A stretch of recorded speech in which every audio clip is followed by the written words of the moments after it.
So over the years, I've amassed a decent collection of amplifiers. Vintage, modern, single channel, channel switching. But recently I've been searching for a certain perfect amp. Some of you may not know this about me, but before I became a full-time guitar YouTuber, I was a regular gigging and touring musician. And when I look back at my gear preferences from that time and what was practical on those gigs, I noticed that what made sense as a working musician was simply just using a single channel amp set relatively to clean and using pedals in front of the amp to get all of my sounds. And these were for various gigs: rock, country, Latin, reggae. And I was always able to cover all of my bases with this method. I mean, yes, there's always going to be something special about a cranked, overdriven Marshall amp or a Fender Tweed, but from a practical standpoint, it always made sense to get the drive and distortion sounds from pedals and use a really good pedal platform style amp. Something with enough clean headroom where I could use my delay pedals and they would stay clean and pristine. And between what I've owned and what was backlined on gigs, I feel like I've tried them all. And many of them are good, but I'm looking for something great. Now, I knew I wanted something with at least 50 watts. 50 watts seems to be the sweet spot for me on gigs. Loud enough to play with most drummers. And I knew I wanted something in a combo format so I could have like a grab and go type of amp, easy to set up, easy to tear down, carry with one hand. So enter this amp. This is the Fender Hot Rod Deville ML, which stands for Michael Landau. And if you didn't know, I'm a huge Michael Landau fan. Yo, RJ, what's happening? And I have to give a big shout out and a big thank you to Sweetwater for letting me check this thing out. Now, the thing about this amp is that it's been out for almost 10 years now, and I'm kind of embarrassed to say that I had no interest in it until now.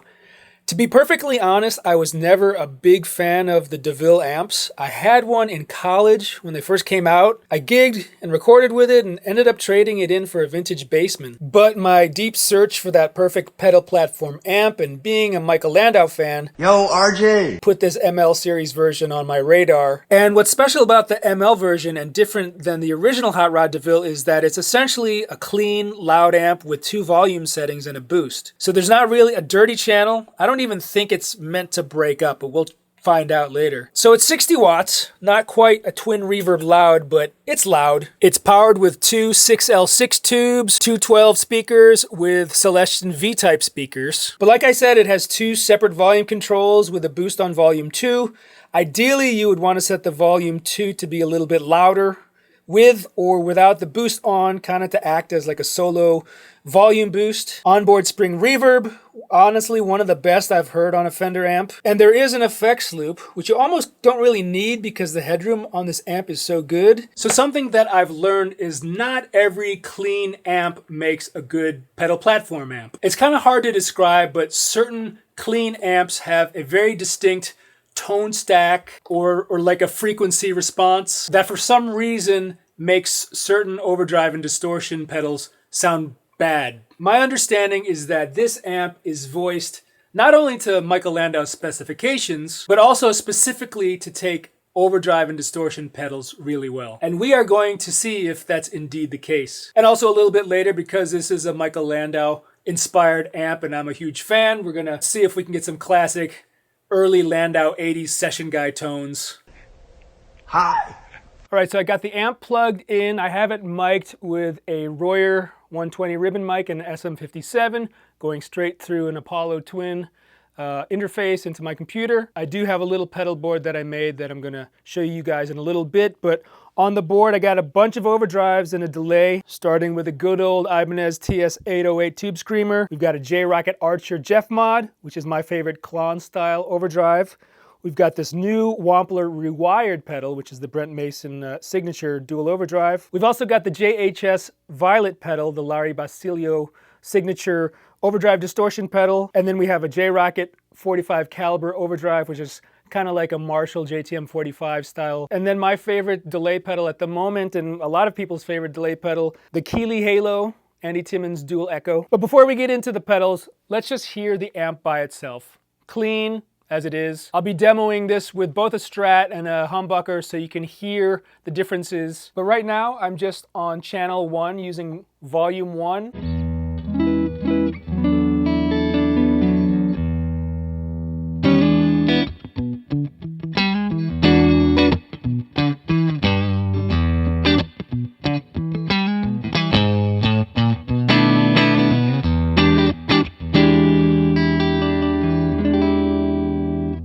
Basically, I have the treble, bass, and mids right around 5. And actually, these knobs don't go to 10, they don't go to 11, they go to 12. But right now I have the volume set fairly low, just for the sake of this video. I will crank it up in just a little bit. But check out this reverb.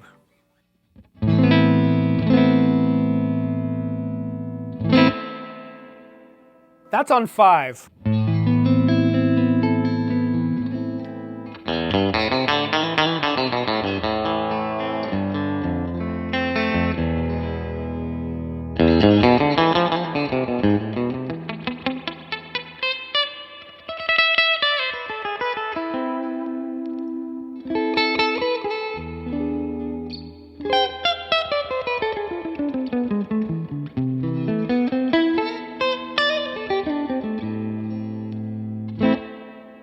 That's on 5.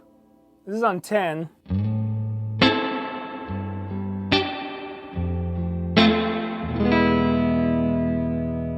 This is at 12 maximum.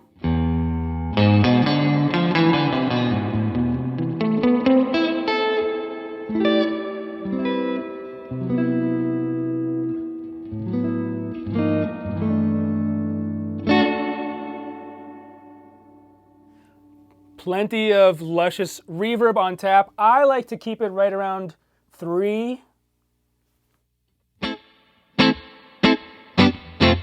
Or less. So that is how volume 1 is set. I'm going to go to volume 2, which actually I have the boost turned on, and I have it, it's actually about the same volume as volume 1, just with the boost on, and this is what the difference is.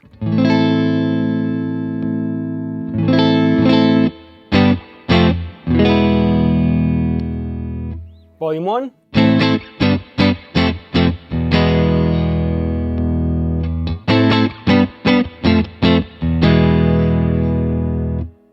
So to me, not only is it sound louder, but there are certain frequencies, maybe in like the low mids, that are coming up a little bit with that boost. So the way that I would set this up if I were gigging is obviously volume 1 would be my main tone, and volume 2 I would set up as like a solo volume boost. And in my experience, that's kind of the best way to have like a solo boost, is to have kind of 2 master volumes. So here's the boost off on channel 2.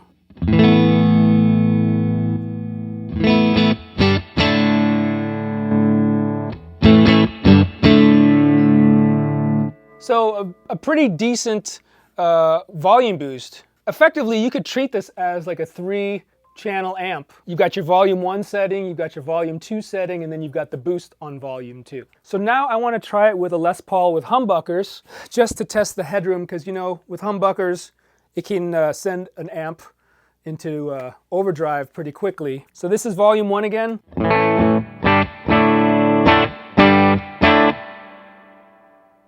Take the reverb off.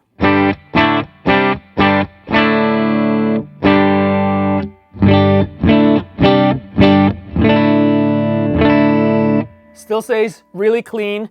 We're going to test that out again once I crank the amp a little bit. But here's volume 2 with the boost.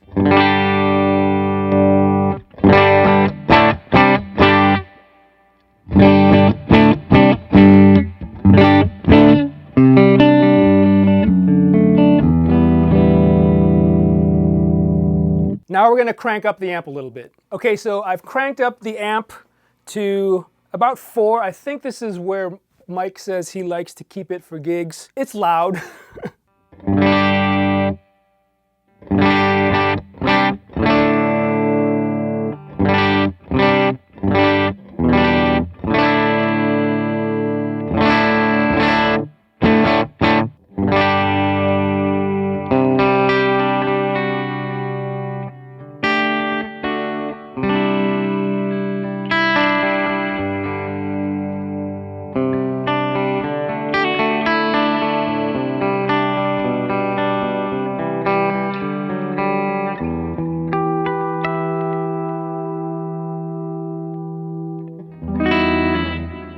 So now I'm on volume 2, about 4.5 with the boost on.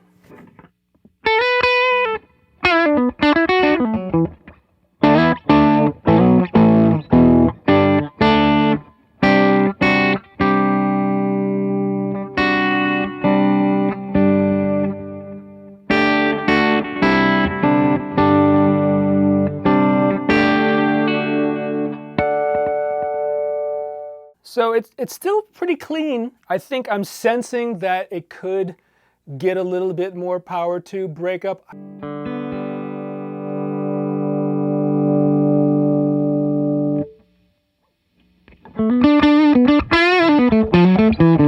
So that was on 8, and with humbuckers, I can kind of tell that it's getting a little bit more power tube saturation. It sounds pretty nice. But honestly, on a gig, I would not need to go probably past 5 on this amp. So the real test for me when something claims to be a really good pedal platform amp seems to be a kind of a buzz term in the industry. They also like to use takes pedals well. And to me, that means, you know, obviously any clean amp will take a delay pedal well, a reverb pedal well. But the real test is with the overdrive and distortion pedals. And like I mentioned before, not every single clean amp is going to take like a tube screamer well or a distortion pedal well. And that's probably why I have 5 overdrive distortion pedals on here.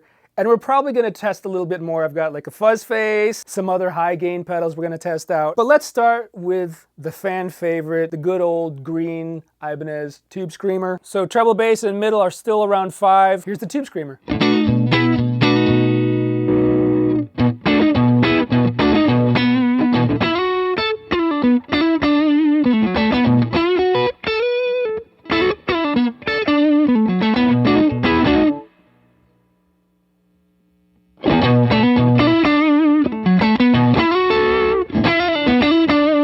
And really what I look for in a takes pedals well type of amp is if it can do a really convincing edge of breakup low gain overdrive with the pedals. So let's set the Tube Screamer pretty low overdrive.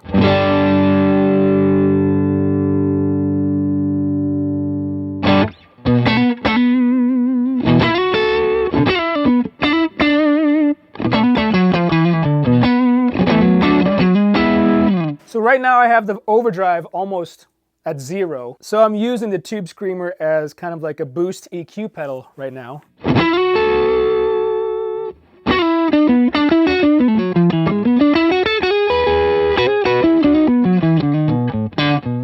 Now Tube Screamer is known for boosting the mids, and I feel like it really shines when you put it through a normal blackface Fender style amp, where the mids are usually dipped, like a twin or a deluxe reverb. While this is a Fender amp, it's not your typical chimey Fender scooped mids clean, like a blackface like vintage amp. I think they voiced this a little bit more modern sounding, a little more practical sounding. But I figured you could probably mimic that scooped sound just by turning down the middle control on here.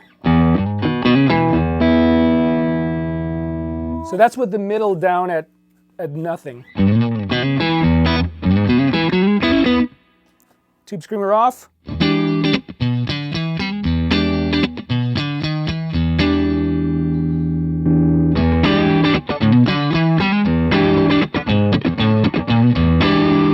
It still sounds great with the mids at 0. And one thing I noticed about the EQ controls on this amp is there's no ugly spots. You know, sometimes you'll have controls on amps, even on pedals, where sometimes the settings are just like unusable, you know, like super bright that, you know, no one's ever going to use that setting, or super dark, no one's ever going to use that setting. But if you crank the EQ controls, you know, whether they're 0 or all the way down, they're still very usable sounds. So let me crank the mids.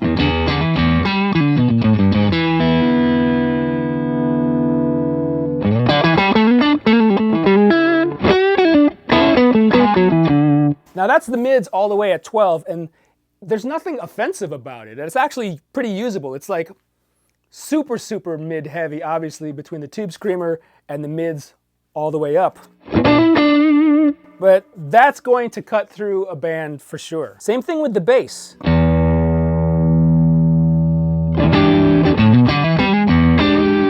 That's all the way at 12, and it's not overpowering, it's not shaking my floor. Turn the Tube Screamer off.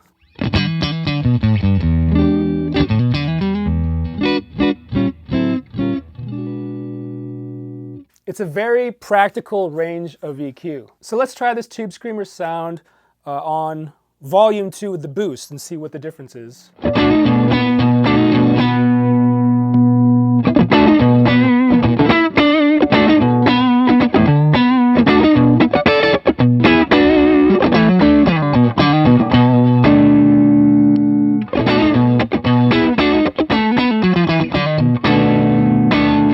Right, so let's quickly go through some of the other pedals. The J.Rockett Archer.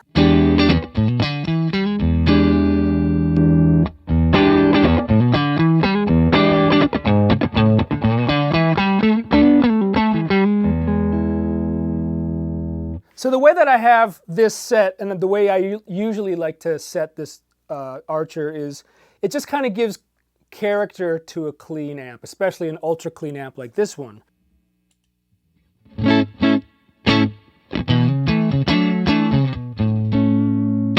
That's like a perfect, pristine clean, right? But if I want to add a little bit of character to it, not necessarily edge of breakup or overdrive, but just a little bit of personality, I guess.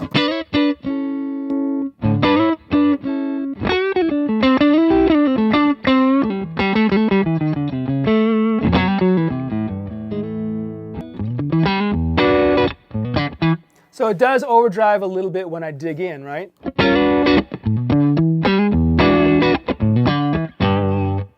Making this very amp-like. Let's click on the Halo.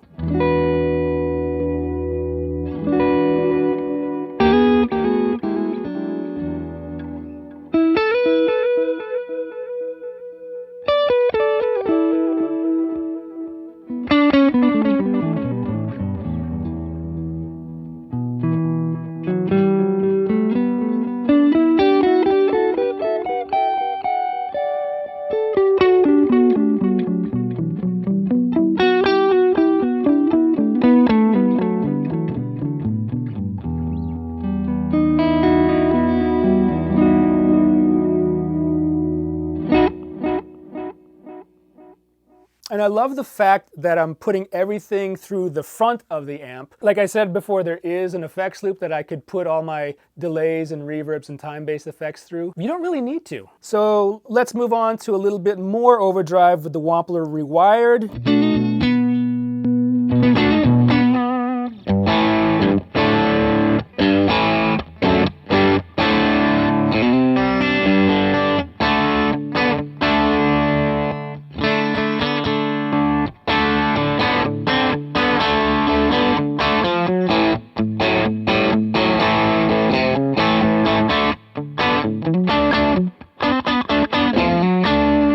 Now, something that I read on some of the message boards was, because this is, a 60-watt amp, it's pretty loud. People were saying that it goes from 0 to loud pretty quickly. Like right now, I'm on 2. I wouldn't consider this level bedroom level. If I wanted to try to turn it down really low,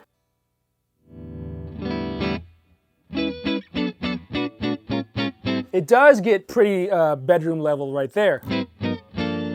But you lose kind of, the body of the amp. So what I like to do, because 99% of the time I will be using pedals with this, is, most gain pedals will have a volume knob on it. So I'll just set like the level on the overdrive pedal down a little bit more and kind of use this as like the preamp section of the amp, So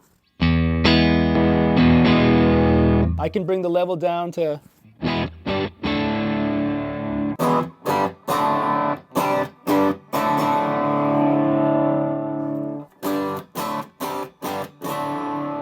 let's go to the left side, which is a little bit more distortion.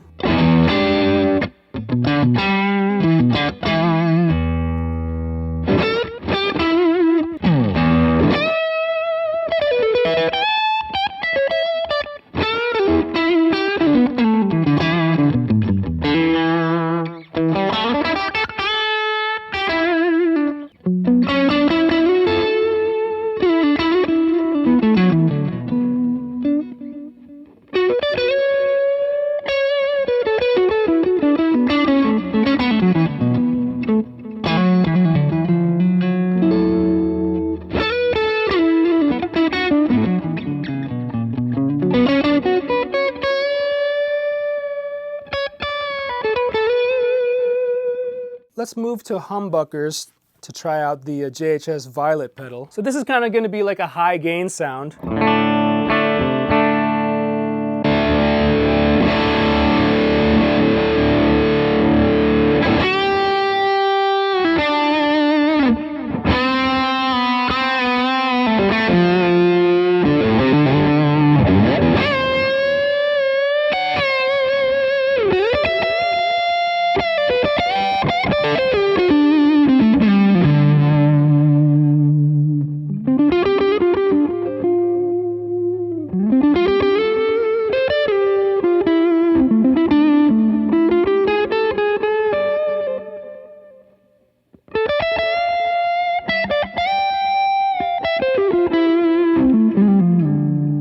What I'm liking about it is that it's letting these overdrive pedals be themselves. It's not adding too much color. Okay, so I switched up a pedal here a little bit. I added this Dunlop Fuzz Face. This is the Eric Johnson Fuzz Face. But another big test for me with amps is how well they can take a vintage style fuzz pedal like a Fuzz Face. Because in my experience, Fuzz Faces in particular like to see a dirty amp. And being that this is a pristine, clean amp, it might sound a little bit fizzy. We're gonna check it out.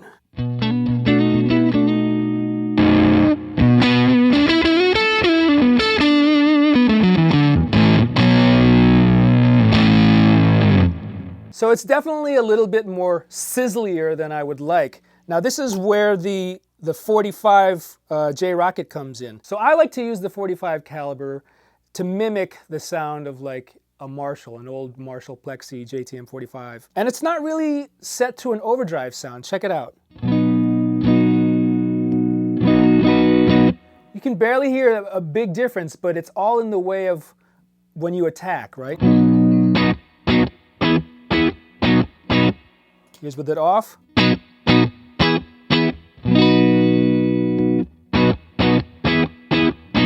So it does add a little bit of that edge of breakup sound, but it's also compressing a little bit. So listen to how it reacts with the Fuzz Face in front.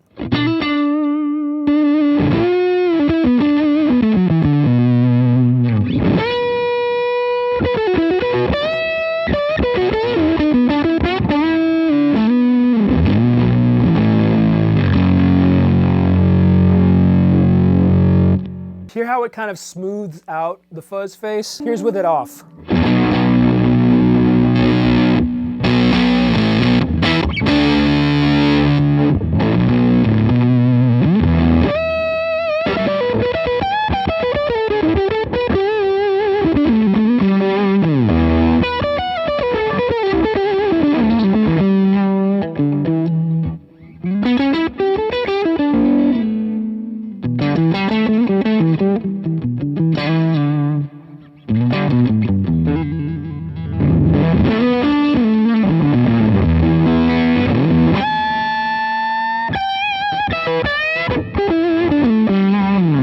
So that's a little trick with Fuzz Face style pedals.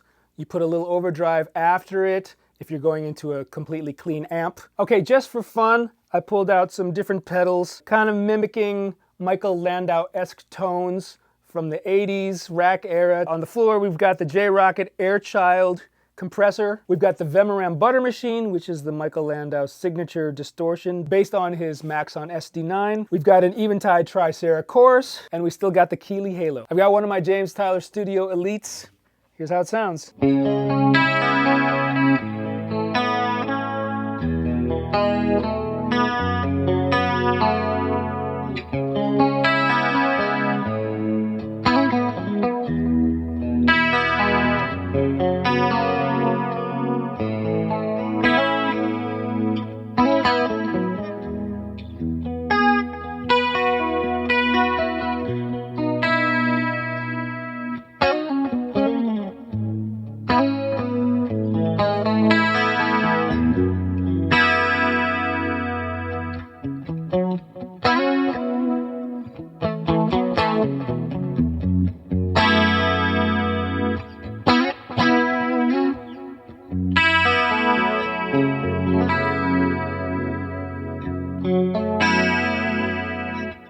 All right, let's try the Butter Machine.